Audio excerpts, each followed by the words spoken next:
forward. Yes, Alice, yes, please come on stage. So our next speaker, Alice Ruppert, is a game designer, programmer and writer based here in Zurich. She works as lead game developer at Dream, creating games for the Air console platform, which allows people to play local multiplayer games using smartphones as controllers. Her most recent project is the Main Quest, a website dedicated to horses in video games. And horses in video games is what she will talk about tonight. Let's give Alice a warm applause.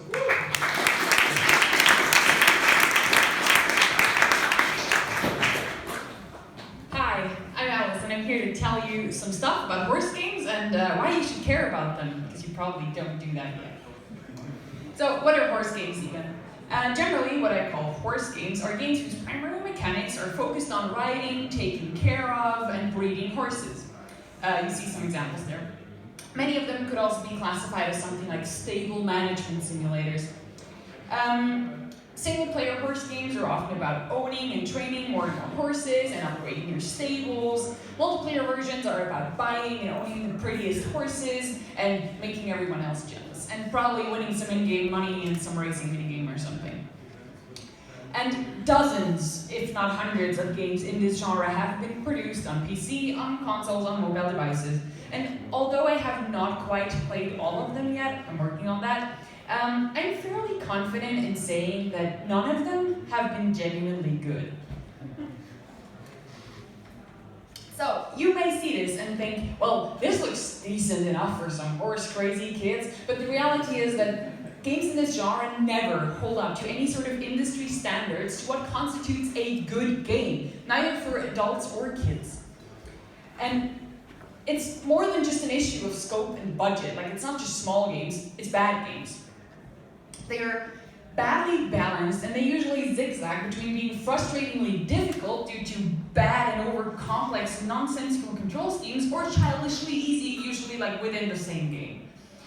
And instead of going for like an art style that makes sense within their low budget, they go for pseudo-realistic graphics that usually look dated before the game is even released. By the way, in that top GIF, the horse's feet move wrong. That's not how a horse walks ever. It cannot do that. And also, they have long feature lists. They claim to offer a ton of features, but a lot of their mechanics are shallow and they're simply not fun. With many tasks getting tedious and repetitive, and the supposed reward of riding a horse feels clunky as hell and tedious and like more work than actually controlling a 1,000-kilo animal with your legs does. I know, I've tried. And like the game somehow makes that more work. Now, you may be wondering, justifiably, why an entire genre of games is just not good. And to be honest, I'm still working on getting to the bottom of that, but here's some insight that I've gained already. Many horse game dev teams do not want to be making horse games, exceptions being few in between. The development for this type of games is usually like low-budget contract work paid for by publishers of children's media. But those publishers appear to be super out of date with their target audience. They don't actually play test with actual kids who actually like horses. And, more importantly, they underestimate the potential target audience that they could reach if they actually made a game that held up to any sort of industry standard and like that is somewhat interesting to play for people who play games. But, people who are passionate about horses exist, and they exist in the game industry. I'm meeting more of them on like almost a daily basis. It's kind of self-evident that nobody buys games that are bad, because like nowadays you can inform yourself about that stuff. And also, games can get people interested in stuff they don't usually care about, meaning the actual potential audience doesn't have to be limited to horse-crazy horse people. Not only farming enthusiasts play games like Stardew Valley, a good horse game could draw in a crowd of people who like build-up or crafting or pet collecting or life sims or base building and so much more. So, why is this relevant to you as a game developer? First of all, while mainstream games are finally catching up to writing and designing complex characters, games are still rather bad at embracing femininity in general. Sorry, designing complex female characters, that was.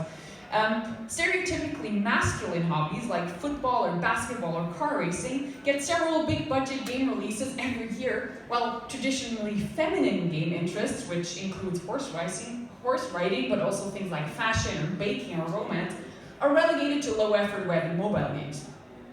People who want good horse games are told they should just play Red Dead Redemption or The Witcher because, hey, there's a horse in it. But imagine nothing like FIFA or Pro Evolution Soccer existed, and we told guys who are really into football that they should play Katamari Damacy because, hey, there's a ball in it. So yeah, let's embrace stereotypically female interests in video games. And as a game developer, you can profit from these audiences, like horse enthusiasts, if you take them seriously. Not just as little girls who like horses and who will be happy with whatever breadcrumbs you throw their way, but as adult gamers who have been playing games all their lives and who are constantly ignored in their desires for good games about a subject matter they actually care for. Because those people exist. And ever since I've started talking about the subject, I'm getting more and more messages from people telling me they would absolutely love to pay for and support a decent horse game, and that they're disappointed with what is available. So if you want to read, talk about more on the subject of horses in video games, I invite you all to visit themainquest.com, where I write reviews and news and analysis and generally just lament the lack of good horse games, anything related to games in horses in games and stuff. Thanks.